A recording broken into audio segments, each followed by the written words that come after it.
Hey there, Disney friends. Good morning. We are right outside of Disney's Hollywood Studios to go over what I think is the most difficult aspect of the Disney parks. Here is Lightning Lane 101. Let's go.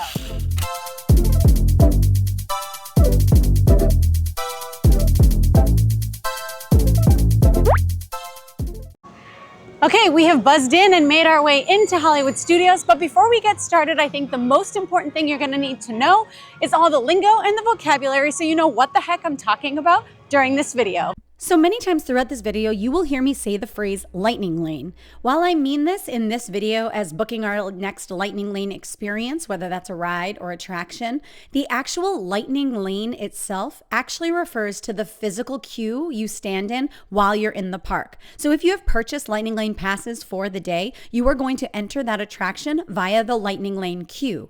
If you are not utilizing that or you have not purchased it for the day, you would use the standby queue. So those are your two options while entering the attraction, and wait times posted that you will see either on the app or at the ride itself are referring to the standby queue. The next thing you're going to hear me talk about are booking windows. A booking window is the time frame based on your hotel status when you are eligible to book or purchase your Lightning Lane experiences.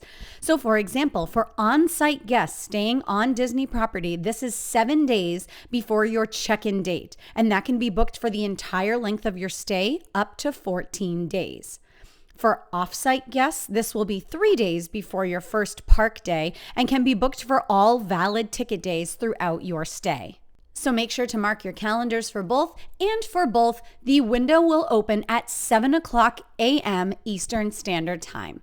Now let's get into exactly what types of Lightning Lane passes are available.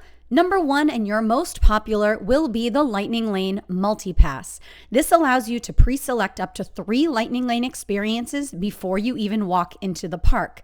As soon as you redeem one, you can keep selecting another based on availability, and while always being able to hold on to 3 in your queue at all times. You will get a return time when booking, and you can return any time to ride that attraction in that window.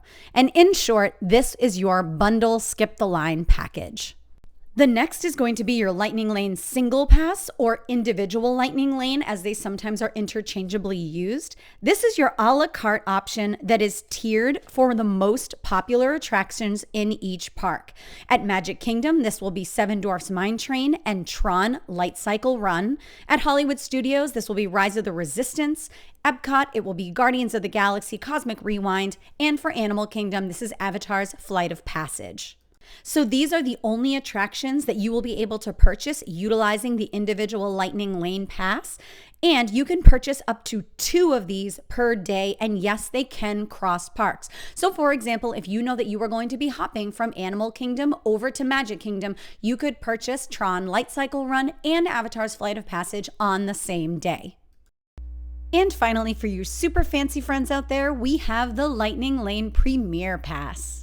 This is your all-in skip the line pass that recently rolled out that you purchase for an individual park for that day that allows you access to any ride, both in the multi-pass or individual category, without a return window.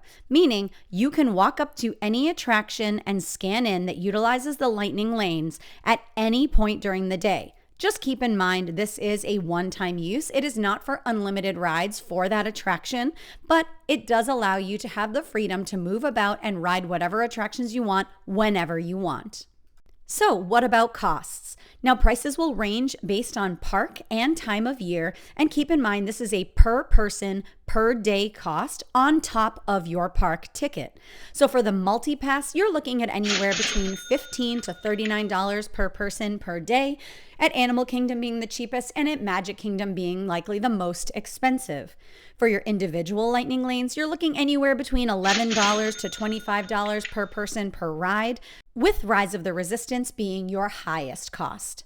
And as far as that Premier Pass goes, you are looking at anywhere between $129 per person, which is typical for the lower end at Animal Kingdom, to up to $449 per person on top of that park ticket at Magic Kingdom.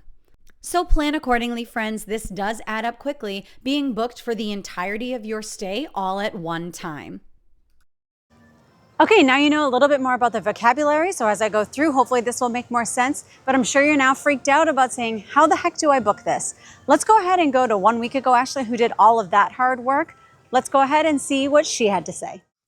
Good morning, everybody. It is 6:30 in the morning. These are bright and early days. We are not going to be put together. So right before that booking window, let's make sure that you're watching this so you know exactly what to do. So the first thing that you're going to want to do is you are going to want to download the My Disney Experience app.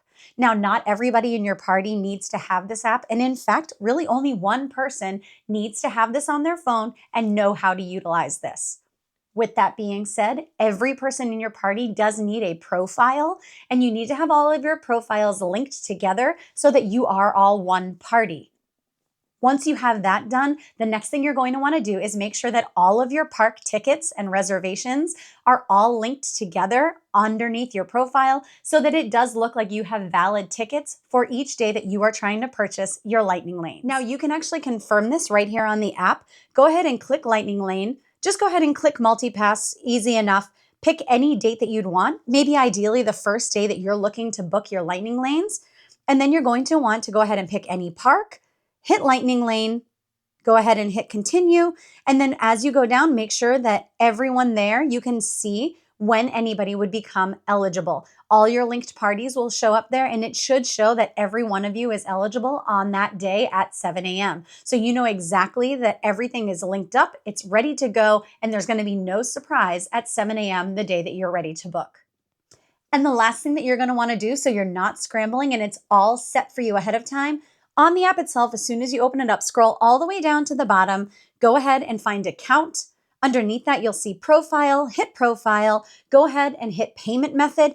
Make sure that you have a credit card linked up to your account so that it can go ahead and check you out when you purchase your Lightning Lanes.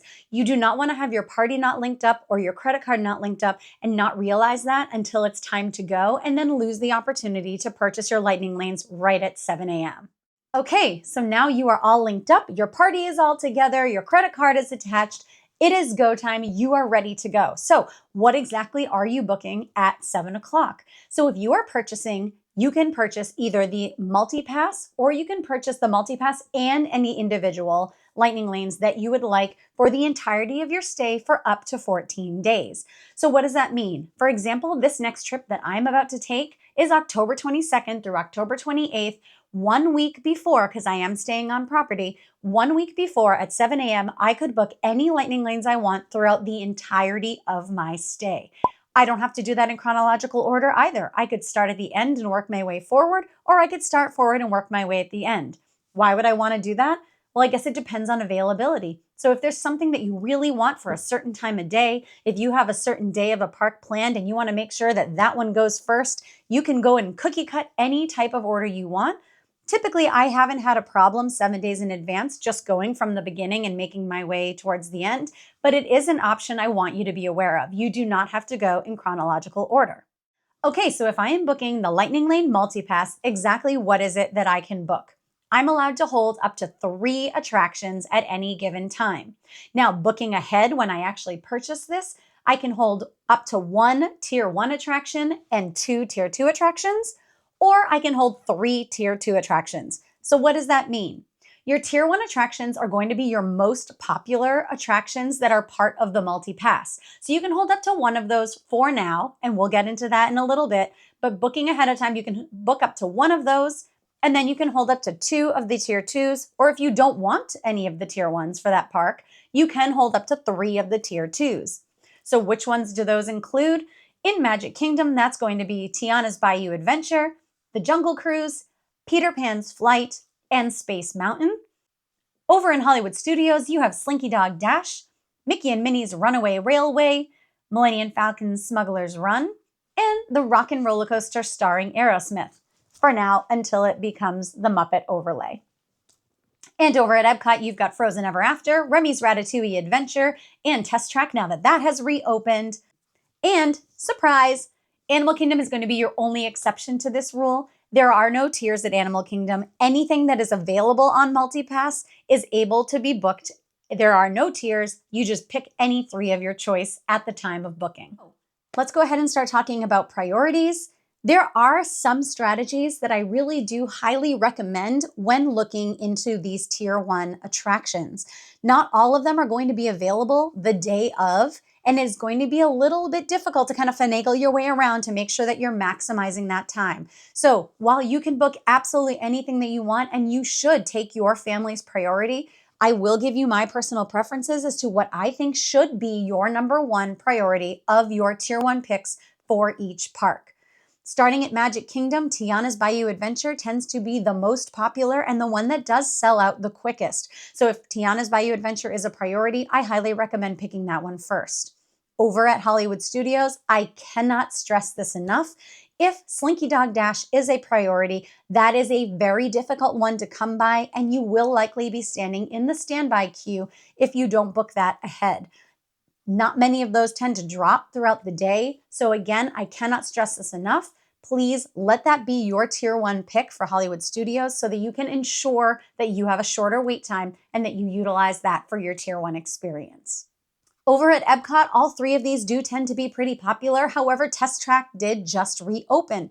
Test Track 3.0 just came out about a month ago. It is very popular right now, and not a lot of times do get dropped throughout the day. So if Test Track is a priority for you, I very well might use that as my tier 1 pick. However, depending on your family, depending on the age or the children's preferences or your own personal preference, all 3 of those are very popular. You do have to kind of strategize a little bit on what you want to do with those.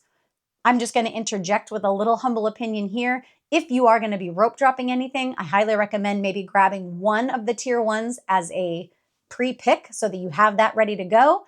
Possibly getting a rope drop in for another one. And then as soon as you scan into your first one, trying to grab that third. If all 3 of those from Epcot are really important to you, the rest of them will fall into place. And over at Animal Kingdom, like I mentioned, there isn't a tier 1. However, the 2 things that I would throw out there, the Navi River Journey tends to be the one that sells out the fastest as far as all of the attractions there. So I may grab that as one of my top 3 picks. And depending on the time of day that you're looking, the Kilimanjaro Safari can be a really, really amazing thing either first or last part of the day, as it is not super hot right in the middle of the day. So I tend to like to book that and try to use that as one of my priorities so that I can get it earlier in the day so the animals are getting fed breakfast and it is nice and cool for them, and it tends to be a better safari experience. All right, it is just about 7 o'clock. We are just about to go ahead and make our selections, but there are 2 more things that I want to stress for you to at least keep in the back of your mind as little tricks and tips that I've learned along the way. Number 1, when you pick your choices before you actually check out, you'll get a little preview of the times that they're looking for you, and you can do some modifications in there. I don't recommend doing that at this time. Your selections are only held for 5 minutes and then they get re-released. So get in, make your selections, get out. I promise there are numerous times as soon as you make your selections to do some modifications, if there's a better time of day or anything like that that you'd want to adjust. For the time being, I recommend to just make sure you get the selections and get out. And number 2, at least during this time when you are pre-booking your selections, you cannot overlap a return window. So for example, if I'm over at Animal Kingdom and I do the Safari, the Navi River Journey, and Dinosaur, the best that I could do would be if the park opens at 9, a 9 to 10, 10 to 11, 11 to 12. That does not mean that the morning of I can't switch that. But while I'm booking something ahead, I cannot overlap my times. And if you try to go modify something and you see that an earlier time is available, for example, a 9:30 and not a 9 or not a 10, and you want to try to adjust that 10 o'clock, you are not going to be able to overlap your initial 3 bookings until the day of, and then you can try to push that up. So even if you're confused by that and say, wait a minute, I see a 9:30, why can't I get it? That's why.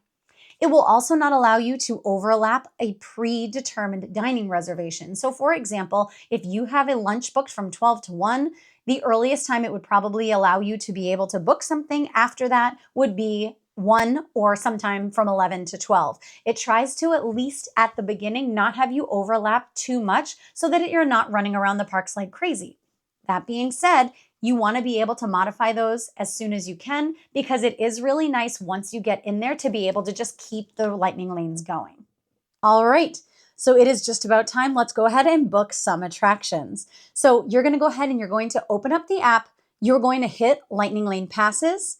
You're going to go ahead and you're going to pick a park. You're going to pick whether or not you want the multi-pass or the individual pass or both. You're going to go ahead and make sure that you select your party, everybody that's eligible.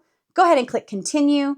There you go. Now you have your tiers. Go ahead and pick your 1 tier 1 and your 2 tier 2s, whichever ones you would like. Scroll down. Go ahead and click continue. There it will give you your return times at that point. Yes, you can make some small modifications if you really want something at a certain time. Otherwise, just go ahead and check out. It's that simple. So do not let this overwhelm you. So that is how to do it for one day. You can then just go ahead and add another day, and you can continue to do that for each day that you wish to purchase a Lightning Lane experience. Now, you will have to check out after every single one. So yes, the credit card is going to show numerous different transactions. You can't book it all together and just do one fell swoop at the very end. You do have to check out after each individual day. But it is that simple. Do not let this overwhelm you. Once you have a plan of attack, you know which tiers you want to do, you know which rides are your priorities, you have your credit card all linked up, you have your party linked up, and your tickets all linked up. By the time it gets to this time, it is a mere matter of minutes, and you have your experiences all booked. All right, now that you know all of that, much more caffeinated, way more put together, Ashley, who is thoroughly enjoying all of this hard work in the parks. Back to you. Nailed it. All right, let's go ahead and put all that hard work into action. It's just about time to buzz into our first Lightning Lane. All right, so it is 9:10 right now. We got ourselves settled over here. I did a little bit of a pivot because that's what you need in order to be able to make all of this work. And I wanted to make sure you guys had the best experience in learning how to do this. So right at 9 o'clock, you were able to buzz into your first, that was the earliest Lightning Lane that would be available for Hollywood Studios today. We originally had exactly a 9 o'clock for Star Tours. However, with that being said, I wanted to be able to explain a little bit more to you, so I actually modified that to Frozen Ever After so we could scan into that and then come over here. The second that you scan in, you can unlock the next attraction that you want to book. So pro tip incoming, you want to make sure that your first return time is as early as humanly possible. So if the park opens at 9, you want that first Lightning Lane for 9 a.m. So right away, I opened up and I looked at that, and I would say after the ones that I've already mentioned of Slinky Dog, I would say Mickey and Minnie's Runaway Railway is one of the next popular ones, as well as Tower of Terror, which we had already booked ahead of time. Smuggler's Run tends to not be too popular as far as selling out with Lightning Lanes earlier in the day. So we ended up grabbing Mickey and Minnie's So we ended up grabbing Mickey and Minnie's Runaway Railway for $12.15. Now, we have officially unlocked park hopping and modifications. So now during this time, if we wanted to, let's just go ahead and take a look and see if I wanted to modify our plans. Now we have a 10 o'clock for the Tower of Terror. The earliest availability right now is 1:35. Other new things that you could do, we could also go to a different park. So we could hop over. Let's look over if we wanted to go over to Epcot later. There's a 12:05 for Frozen. Let's see. And there's a 6:20 p.m. for Remy's Ratatouille Adventure. So those, like I mentioned, are the two really popular ones. Let's see if there's anything for Test Track.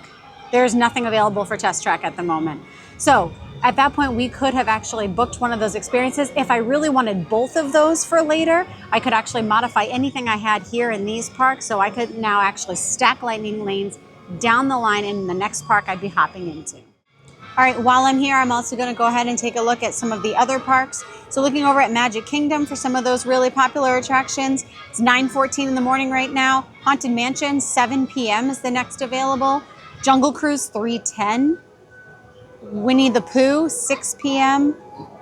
Peter Pan, 4:40. Pirates is looking okay. Space Mountain, 9:55 a.m. A lot of return times. 8:50 p.m. for Tiana's Bayou Adventure. But with that being said, as of right now, there is nothing that is completely sold out for Lightning Lanes over at Magic Kingdom. So we already talked a little bit about Epcot. Let's go ahead and look over at Animal Kingdom. The biggest one I was looking at really, Kilimanjaro Safari 11:55 and Navi River Journey 4:40. So if you can unlock an early return time for your first lightning lane wherever you are, it's going to give you so much more potential to either unlock something else in one of the different parks or to really maximize your time in the parks we have right now. All right, so it is just about 10 o'clock. We are going to buzz in for Tower of Terror at this time, but I wanted to point out one thing here while we do. There is about a 5-minute buffer on either end. Do not worry about the 1 hour being a hard and fast hour. You can actually buzz into your lightning lane 5 minutes before the allotted time. So if it's a 10 o'clock, you could actually scan in at 9:55 to really keep those lightning lanes going. And if you are going to be a few minutes late, you do have a little bit of a buffer on the backside as well. Keep in mind as well, as soon as you buzz in, if you cannot book your next attraction right away, there might be 2 different buzzers that you need to actually scan into. You can always ask the cast member right as you're walking in whether or not this is a single or a double scanner, because as soon as you get through that second one, that's when you'll go ahead and book your next attraction. Okay, just to do a quick time check. So we just got off Tower of Terror. It is 10:45. Actually, I say we just. I also stopped, took a nice leisurely walk, grabbed a couple pins. So, I mean, we're in no rush at this point. So I'm looking at my lightning lanes as they are right now. 12:15 to 1:15, we have Mickey and Minnie's Runaway Railway. At this point, I want to mention there is a chance that the ride could go down during your allotted time. Do not fear if in fact that happens. So if in the entire hour that your lightning lane return time is scheduled, you do not have an ability to get onto that ride, you can go ahead and look in the app and it will give you a multi-pass experience, meaning that you can use that equivalent. So whether it's a tier 1, you can use another tier 1, or if it's a tier 2, you can use another tier 2, whatever the equivalent ride is at any point during the day. So for example, if we had a 12 to 1 Mickey and Minnie and it was shut down from 12 to 1, let's say it opened up again at 2:30, I could just go in, scan in, and I'd be able to ride that ride at that time. Now is also a good time to talk about modifications if you're wondering about how to actually do that. So if you go ahead and you look at what the actual lightning lane you have is, and you go ahead and click on that, you'll see view details, you'll see modify plan right underneath that. Go ahead and hit modify plan, and then that's going to open up and it will give you the closest return time they have. So the earliest time right now for Mickey and Minnie's would be 4:10 p.m. If I just pull down on the screen and hit refresh like that, you can keep doing this. That's a way to kind of finagle your way to see. So as you see now, that jumped up to 3:55. You can keep refreshing this. I don't want to be spending hours and hours on my phone while I'm in the park, but it is a way that you can go ahead and you can just, while you're waiting in line, not doing anything else, see if you can get any return time that's a little bit more beneficial for you. Let's go ahead now as well. So 10:47, let's go ahead and take a look at what some of the return times are now in some of the other parks. So right now, going over to Magic Kingdom, Haunted Mansion 7:50, Jungle Cruise 7:25, Winnie the Pooh 7:30, Peter Pan's Flight 7:20, Pirates of the Caribbean 5:10, 12:25 for Space Mountain. Tiana's is now currently unavailable. That does not mean that if you didn't click refresh that you might not be able to still get that. Even if something says it's unavailable, do not lose hope. Keep trying to hit refresh on that and modify and see if you have any better luck. They do drop more as the time goes on.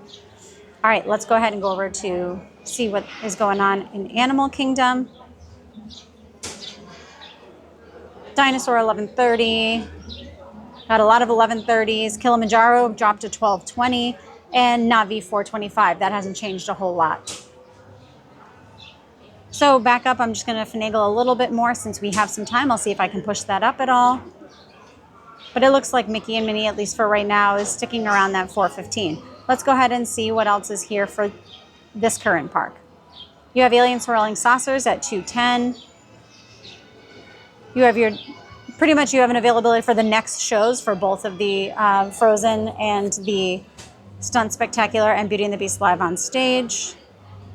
They did drop Little Mermaid now as well. That is the newest show that is here along with the Villain show. The Villains does not have a lightning lane return time, but the Little Mermaid, the musical adventure, does now have that. That's newest return or quickest return time is now 7 p.m. as that is more popular. Millennium Falcon Smuggler's Run, that's for 11:30. Rock and Roller Coaster 2:50. Slinky Dog is unavailable.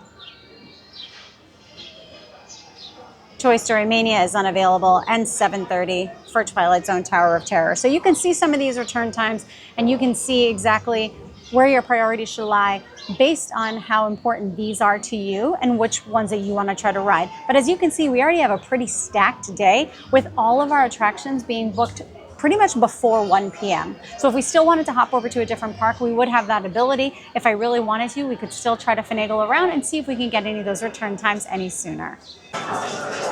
Okay, so we just buzzed in for Mickey and Minnie's Runaway Railway. Let me not try to bump into somebody as I'm attempting to do this. So we have already talked about the tier 1s that we've already booked. Right now, if we wanted to round out this park, again, time is 1 p.m. or 12:59 to be exact. Alien Swirling Saucers has a 3:30. We could get pretty much any one of the next shows. Beauty and the Beast at 1:30. Frozen at 1:05. Indiana Jones at 2:45. Little Mermaid is not offered any longer, so we would have to go stand by there. There's a 7 p.m. now if you were looking to book this attraction, but again, we're already on it. 1:10 for Smuggler's Run, so they actually dropped an even earlier one. Or a 1 p.m. for Star Tours. It looks like Toy Story Mania is now no longer offered. However, with that being said, they did drop some more Twilight Zone. That was away for a little bit. Now there's an 8:15. So again, by 1 p.m., easy to be able to make sure that you're rounding out the entire park and getting all those experiences. Hold on your hats, ears, hands.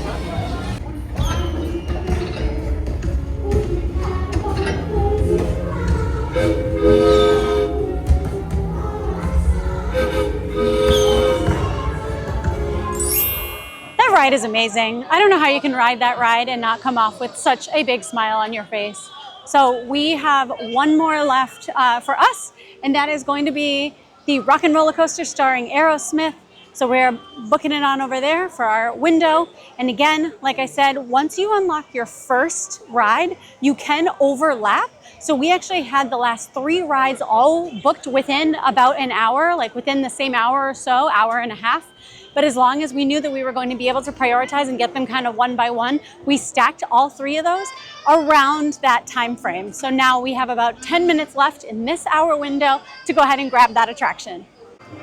Okay, after a nice leisurely lunch that we had, we ended up actually jumping into Star Tours as a standby because it was only a 15-minute standby while we were waiting for our next lightning lane. Now we're heading towards Slinky Dog Dash. Again, one of the most notoriously popular lightning lane attractions. Let's go ahead and buzz in. This one definitely has a 2-time buzz before you can book your next ride. Let's go.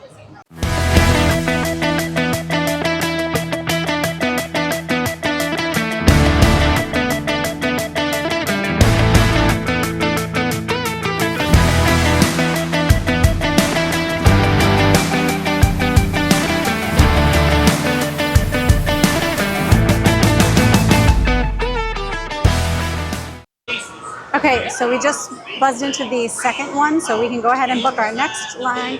The only Tier 1 attraction we have not had a chance to book yet is Millennium Falcon Smuggler's Run, so let's go ahead and see what their return time is. Right now, their return time is for 1:40, which is in just about an hour. So I actually am going to go ahead and book something over at Epcot because we are not planning on riding that today because we are going to park hop. But right there you have it, by 1:40. Doing that strategy, you would have been able to utilize not only all of the Tier 1 attractions, but most of the attractions in Hollywood Studios. Well, that's going to do it for us here at Hollywood Studios today. That is your Lightning Lane 101. Please do not let this intimidate you. It seems like so much information to take in all at once, but I promise you, as soon as you start to book a couple of lightning lanes, modify a couple, and start to experiment a little, it is going to become second nature, and it truly is that simple. And it actually doesn't require you to be on your phone nearly as much as you would think. All right, well, that's gonna do it for us. As always, thank you so much for watching. Go ahead if you like this video and hit that subscribe button and drop a comment below. What's the next video you would like to see? And as always, I hope it was magical.